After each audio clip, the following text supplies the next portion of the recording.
지난주에 우리는 이 빌립보 감옥에 수감되어 있었던 바울의 이야기를 우리가 함께 나눈 적이 있습니다. 바울이 지금 감옥에 갇힌 것은 어떤 윤리적인 잘못을 한 것도 아니고, 그렇다고 하나님께 죄를 지어서 그 벌로 감옥에 수감되어 있는 것도 아닙니다. 오히려 하나님께 헌신한 것으로 따지냐면 감옥이 아니라 상석에 앉아야 합니다. 그럼에도 불구하고 바울이 4년여 넘는 시간 로마 감옥에 꽁꽁 붙들려 있습니다.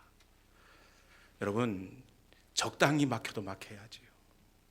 4년여 동안 아무것도 못하고 있는 이 바울의 자리인데, 누가 봐도 이 시간에는 바울이 원망하고 답답해하고 하나님께 따져 물어야 할 것 같아요.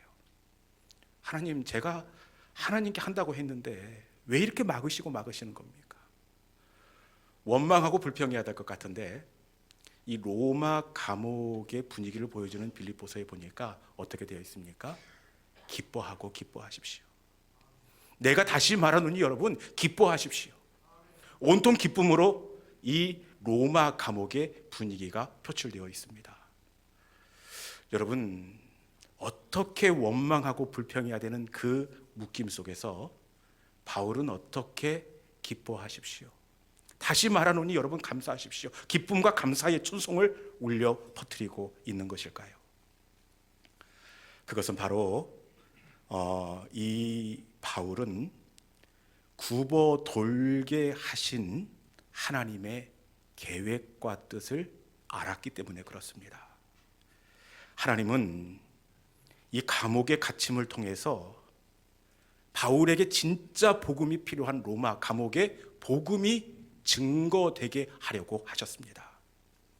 그리고 바울의 선교 사역에 없어서는 안 될 심장과 같은 오네시모를 얻어야 하겠기에 바울을 로마 감옥에 갇히게 하셨고, 그의 계획을 굽어돌게 하셨던 거였습니다.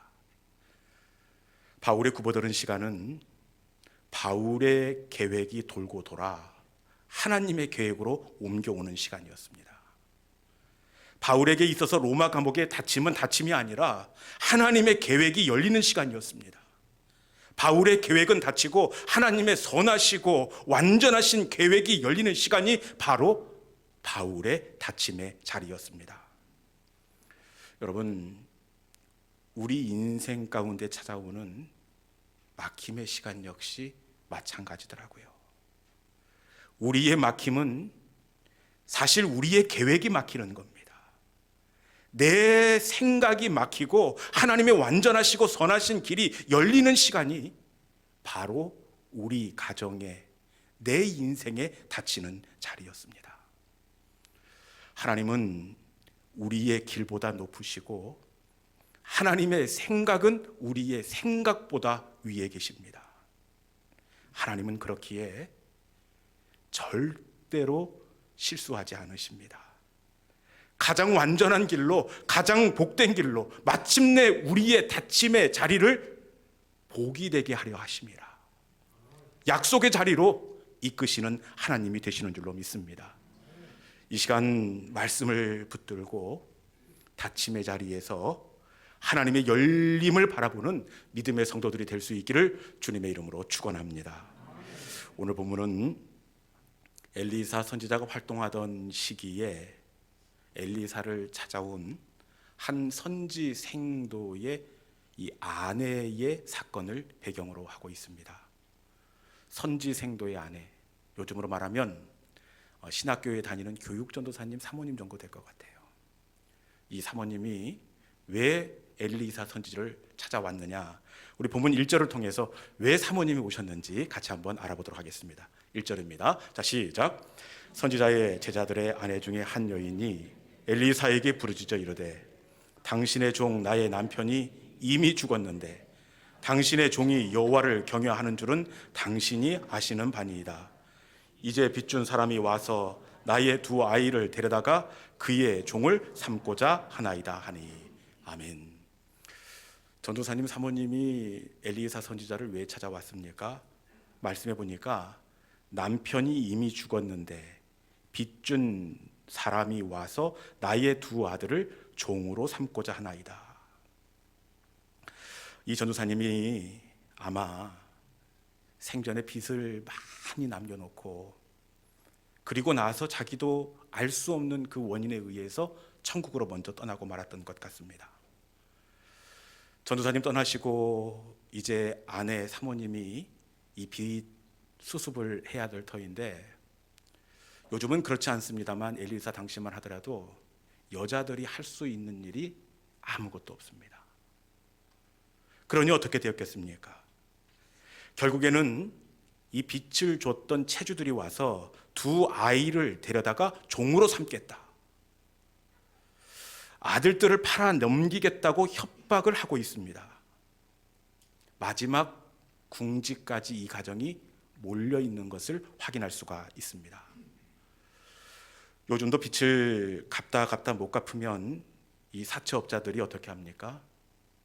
가족들을 내가 원형어설에 팔아 넘기겠다고, 그리고 못 갚을 거면 신장이라도 내놔야지. 요즘도 이렇게 위협하는 그 나쁜 사람들이 있지 않습니까? 성경에는 보이지 않지만 지금 이 상황 가운데 있는 거예요. 아마 사모님 집에 가서 집기를 들여엎고 아들들 꿇어다 엎혀놓고 며칠 날까지 빚 갚지 못하면 내가 팔아 넘겨버리겠다고 이렇게 위협하고 있습니다. 여러분, 그런데 참 다른 가정은 몰라도 이 가정만큼은 이런 일이 일어나서는 안 된다고 생각합니다. 하나님이 다른 사람은 혹시 이렇게 할지 몰라도 이 가정만큼은 이렇게 하면 안 돼요. 왜 그러느냐? 이 전도사님이 어떤 사람인지 1절 중반절에 보니까 어떻게 되어 있습니까? 여호와를 경외하는 줄 당신이 아는 바니이다. 여호와를 경외하는 바를 당신이 아는 바니이다. 이 경외하다는 원어적 의미를 보니까 공경하고 두려워하다라는 의미가 있습니다. 어떻게 하나님을 경외하고 두려워했는지는 알 수 없지만 제가 볼 때는 이 남편이 정말 신실하고 괜찮은 사람이에요. 왜 그러느냐? 이 공경하고 두려워한다, 경외한다, 이 평가를 누가 하고 있습니까? 아내가 하고 있어요. 아내가. 다른 사람에게 인정받는 것은 혹시 의문을 가질 수 있지만 사실 아내한테 인정받기는 어려울 뿐만 아니라 아내한테 인정받으면 진짜 괜찮은 사람입니다. 그리고 이 전도사님이 진짜 괜찮다는 것을 어떻게 알 수 있느냐? 지금 빚이 많이 있지 않습니까? 그럼에도 불구하고 주의 종이 되겠다고 신학교에 입학을 했습니다. 책임져야 할 가족이 본인까지 내 가족입니다. 그러니 신학교에 들어가기가 쉽겠습니까? 그럼에도 불구하고 하나님께서 내려놓고 주의 종의 길을 가라, 이 감동을 주시는 거예요. 여러분, 이때 이분은 모든 것을 내려놓고 사명의 자리로 나아갔습니다. 참 대단한 믿음 아니겠습니까? 그럼에도 불구하고 결론은 어떻게 되었느냐? 남편은 죽고 두 아들은 그 빚으로 종으로 팔려가게 될 상황 가운데 놓이고 말았습니다. 남편도 떨어지고 두 아들도 이제 떨어지는 그런 상황 가운데 놓여져 있습니다. 모든 것이 떨어져 피어보지도 못하고 나뒹구는 그 모습을 바라보면서 이 여인의 심정이 어떻겠습니까? 누가 가장 원망스럽고 믿겠습니까? 남편이죠. 당신은 천국 가서 이 꼴 저 꼴 안 봐서 좋겠지만 나는 어떻게 하라고 그렇게 가버리면, 당신은 참 좋겠다고, 어떻게 그럴 수가 있느냐고 그렇게 남편을 원망하지 않았겠습니까? 그리고 남편뿐만 아니라 그 다음에는 하나님입니다. 하나님 진짜 너무하십니다. 내 남편은 하나님밖에 모르고 우리 가족도 내려놓고 주의 길을 간다고 그렇게 헌신했는데 우리 남편을 그렇게 데리고 가시면 어떻게 하자는 겁니까? 저 불쌍한 것들 하나님께서 책임져 주신다고 말씀하셔서 신학교에 갔는데 그렇게 데리고 가버리면 저는 어떻게 해야 합니까? 아마 하나님을 원망했을 것입니다. 그리고 일반적으로 그 다음은 무슨 생각을 하겠습니까? 두 아들 종으로 팔려가느니 차라리 오늘 밤에 수면제 먹고 죽자. 여러분, 요즘으로 따지면 그런 생각하지 않았겠습니까? 누가 봐도 원망하고 불평하고 인생의 타임아웃을 외칠 수밖에 없는 그런 상황 가운데 있습니다. 이 상황 가운데서 여인이 그럼에도 불구하고 어떻게 합니까? 여인은 피어보지도 못한 꽃들이 떨어진 그 시간에 모진 바람 앞에 있었지만 여인은 믿음의 자리를 떠나지 않았습니다. 여인이 믿음의 자리를 떠나지 않았다는 것을 어떻게 알 수가 있느냐? 1절 초반절에 보니까 어떻게 되어 있습니까? 여인이 엘리사에게 부르짖어 이르되, 엘리사에게 부르짖어 이르되, 이렇게 되어 있습니다.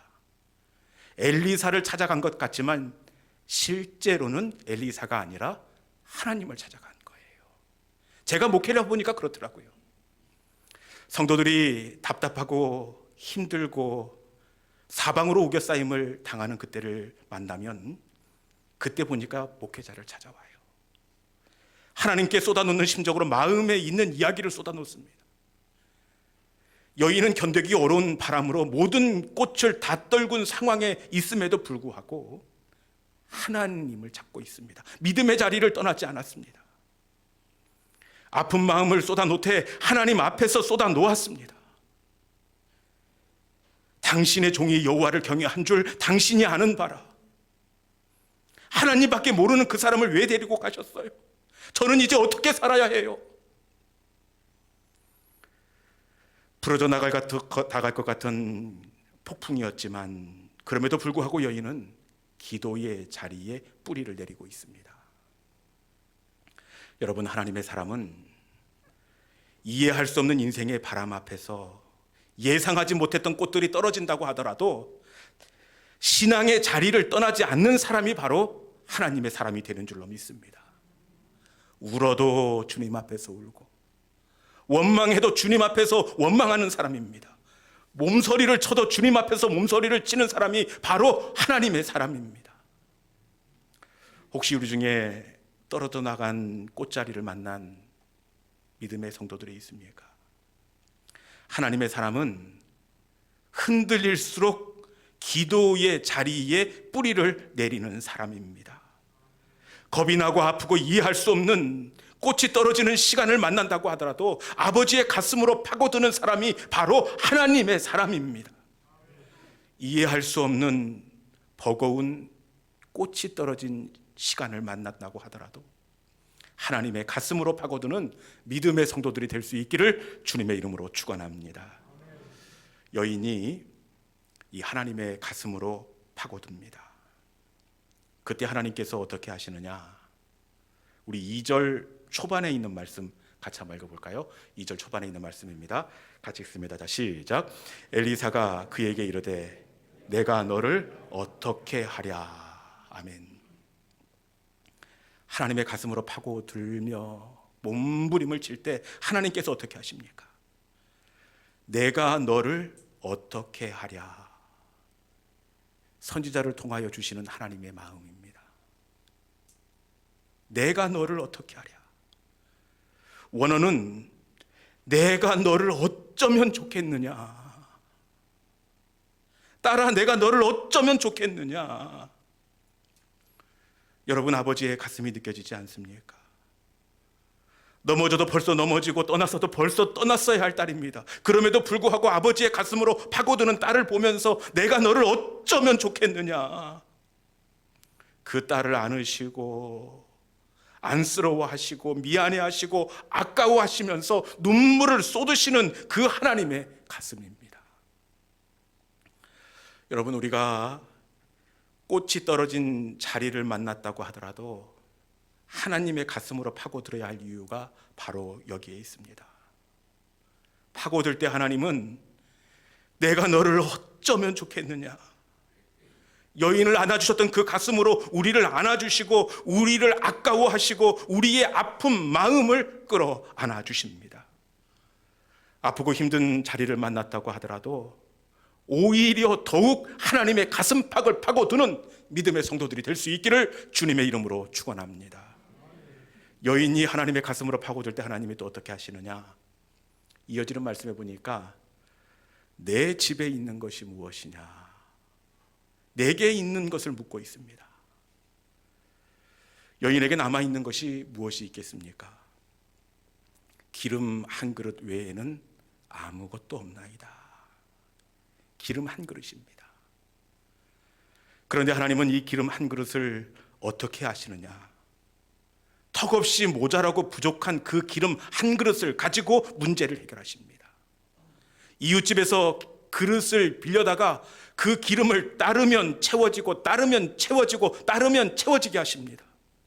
그리고 마침내 기름을 팔아 빚을 갚게 하시고 두 아들과 헤어지지 않게 하셨습니다. 하나님은 그 가정에 남아있는 것을 가지고 기적을 만드시는 하나님이 되시는 줄로 믿습니다. 턱없이 모자라요. 남들이 보기에는 아무것도 아니지만 하나님은 그 가정에 남아있는 것, 이것 밖에를 가지고 문제를 해결하시고 기적을 만드시는 하나님이십니다. 그런데 제가 성경을 연구해 보니까요, 우리 하나님은 늘 그곳에 있는 것을 가지고 기적을 만드시는 하나님이시더라고요. 그곳에 없는 특별한 것 내놔라. 그 특별한 것 가지고 기적을 만드시는 것이 아니라 기름 한 그릇 외에는 아무것도 없나이다.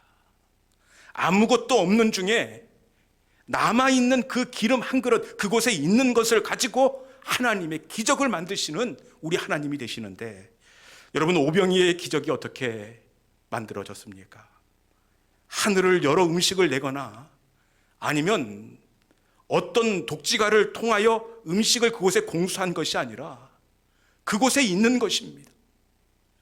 그곳에 있었던 소년의 투박한 도시락으로 뱃세다 들녘의 배고픔의 문제를 해결하시는 우리 하나님이 되시는 줄로 믿습니다. 다윗이 골리앗을 쓰러뜨릴 때도 보니까 무엇입니까? 다윗에게 없었던 칼, 사울에게 있었던 투구, 갑옷을 가지고 골리앗을 쓰러뜨린 것이 아니라 다윗의 손에 들려있던 모자라고 투박한 물맷돌로 골리앗을 쓰러뜨리는 기적의 하나님이 되시는 줄로 믿습니다. 에스겔 골짜기에 살아난 하나님의 군대도 마찬가지예요. 하나님의 군대를 만드시는데 어떻게 하십니까? 어디에서 군대를 데리고 오신 것이 아니라 에스겔 골짜기에 널려져 있는 마른 뼈, 아주 못쓰게 된 마른 뼈였지만 그곳에 있는 마른 뼈에 생기를 불어넣어 지극히 큰 하나님의 군대를 만드신 하나님이 되시는 줄로 믿습니다. 여러분, 우리 하나님의 일하심은 지금도 동일합니다. 오늘 또 우리의 골리앗을 쓰러뜨리고 우리의 궁핍함을 채우시는데 다른 것이 아니라 우리에게 있는 것을 통해 기적을 만드시는 하나님이 되십니다. 남들의 눈에는 그것밖에로 안 보이지만 하나님은 우리 가정에 남겨놓은 작고 연약한 기름 한 병의 은혜를 더하셔서 기적을 만드시고 우리 가정을 살리십니다. 회복은 하나님의 일하시는 방법을 아는 겁니다. 회복은 내게 남겨놓은 것을 통해 기적을 만드시고 영적인 골리앗을 쓰러뜨리시고 내게 남겨놓은 마른 뼈 같은 남편을 통하여 큰 군대로 만드시는 하나님의 일하심을 아는 것, 이것이 바로 회복의 출발입니다. 내게 있는 것이 무엇이냐? 이 시간 하나님은 우리에게 남겨놓은 것을 바라보라, 이렇게 말씀합니다. 내게 있는 것이 무엇이냐? 여러분, 이 시간 눈을 열어 저와 여러분에게 남겨놓은 그 기름 한 그릇이 보여지는 소망의 자리가 될 수 있기를 주님의 이름으로 축원합니다. 이제 말씀을 정리하겠습니다. 오늘 우리는 휘몰아치는 바람 앞에서 가지 가득 피웠던 꽃이 한순간에 쏟아져 버린 여인을 만나고 왔습니다. 이 꽃은 두고두고 평생을 옆에서 바라봐야 할 남편이었습니다. 목숨처럼 아끼며 지켜야 했던 두 아들이었습니다. 이 꽃이 떨어졌으니 그 여인의 마음이 오죽했겠습니까? 여러분, 그런데 당시에는 꽃이 떨어진 이유를 알지 못했지만 마침내 그 꽃이 떨어진 자리가 어떻게 되었습니까? 우리 하나님은 꽃이 떨어진 자리에 열매로 찾아오게 하신 줄로 믿습니다. 우리의 상처도 마찬가지입니다. 이해할 수도 없고 감당하기도 버거운 꽃이 떨어진 자리이지만 우리의 그 꽃자리마다 열매가 찾아오게 하시는 하나님이 되시는 줄로 믿습니다. 여러분이 아까워하고 여러분이 안타까워하며 아파했던 그 떨어진 꽃자리가 무엇입니까?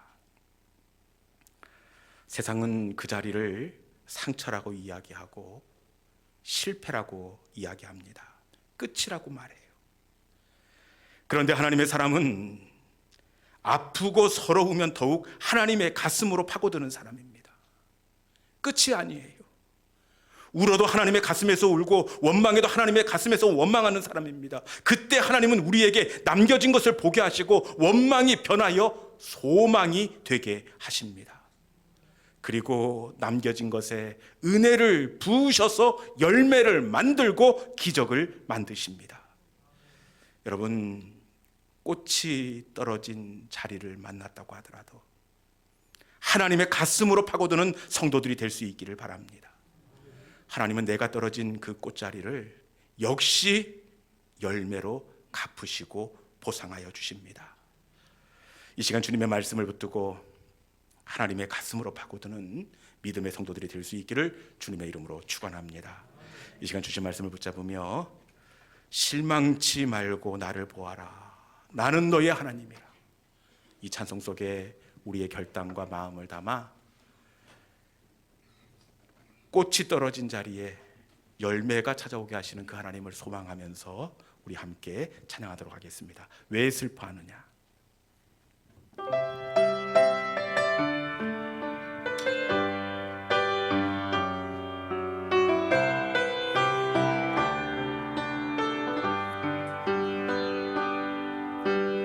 왜 슬퍼하느냐? 왜 걱정하느냐? 무엇 두려워하느냐? 아무 염려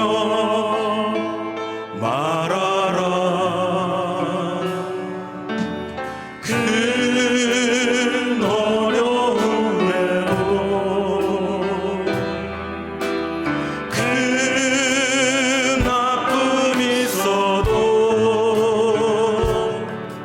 이젠 아무 걱정하지 마.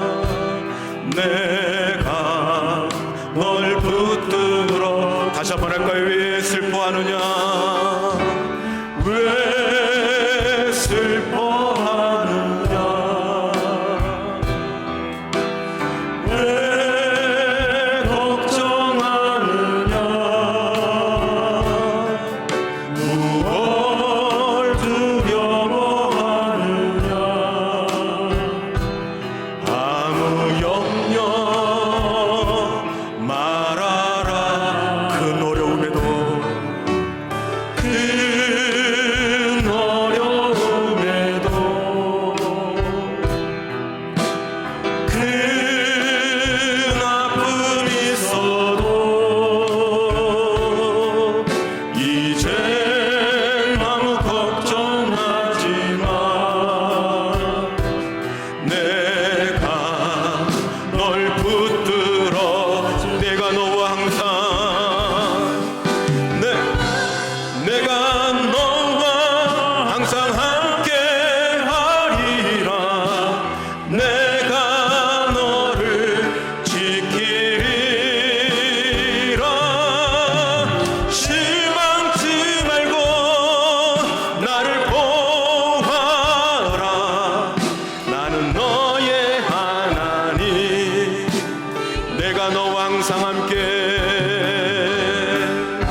실망치 말고 실망치 말고 나를 보아라. 나는 너의 하나님이라. 실망치 말고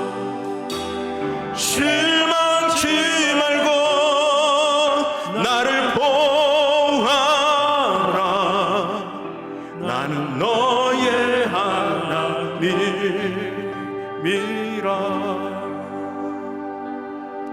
이 시간 눈을 감고 주신 말씀을 마음속에 새기고 말씀을 붙잡고 기도의 자리로 나아가기를 원합니다. 너는 실망치 말고 나를 보아라. 생각지도 못한 바람에 떨어진 꽃을 바라보면서 아파하고 괴로워하지만 실망치 말고 나를 보아라. 여러분, 꽃이 떨어진 자리가 마침내는 어떻게 되었습니까? 여인이 생각하지도 못했던 열매가 떨어진 꽃자리에 맺혀지게 되었습니다. 하나님은 우리가 떨어뜨린 그 안타까움의 꽃자리가 반드시 열매가 맺혀지게 하시는 하나님이십니다.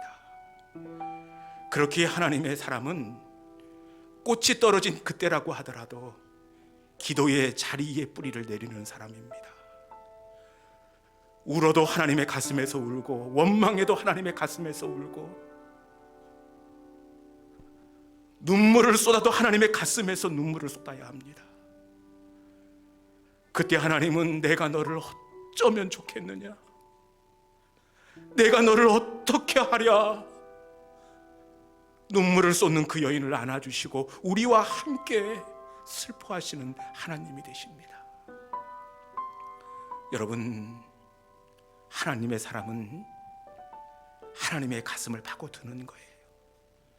파고들면 하나님은 우리에게 남겨진 그것을 가지고 기적을 만들어 가기 시작하십니다. 여러분들에게 남겨진 것이 무엇입니까?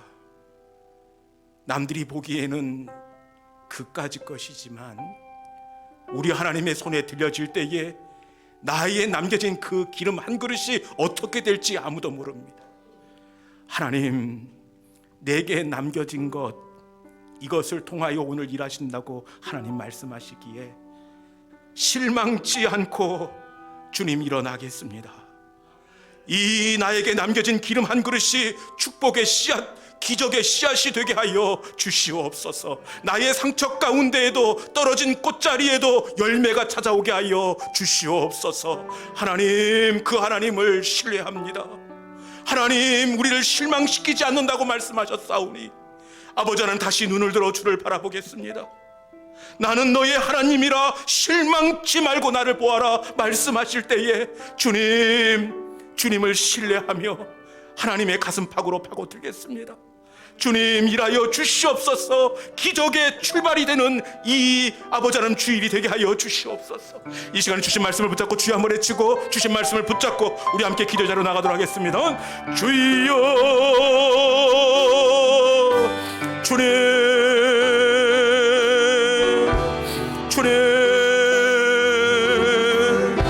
아버지 하나님, 하나님의 사람은 아버지 하나님, 꽃이 떨어진 그때라고 하더라도 하나님의 가슴으로 파고드는 사람이 하나님의 사람이라고 말씀하십니다. 너는 실망치 말고 나를 보아라, 나는 너의 하나님이라고 말씀하시오니 주여 아버지 하나님, 울어도 하나님의 가슴에서 울고, 눈물을 쏟아도 하나님의 가슴에서 눈물을 쏟고, 원망해도 하나님의 가슴에서 원망을 터뜨리는 하나님의 사람들이 되게 하여 주시옵소서. 아버지 하나님, 내가 반드시 꽃이 떨어진 자리에 열매가 맺히겠다고 말씀하셨사오니 주여, 이 시간에 우리에게 남겨진 것을 구하여 주옵소서. 우리의 남겨진 것을 주님 사용하여 주시옵소서. 아버지 하나님, 남겨진 이것이 축복의 씨앗, 기적의 씨앗이 될 줄로 믿사오니 주여 아버지 일하여 주시옵소서. 아버지 하나님, 주님을 바라보는 이 시간이 되게 하여 주옵소서. 말씀을 신뢰하고 약속을 붙잡게 나가는 우리, 내가 너와 함께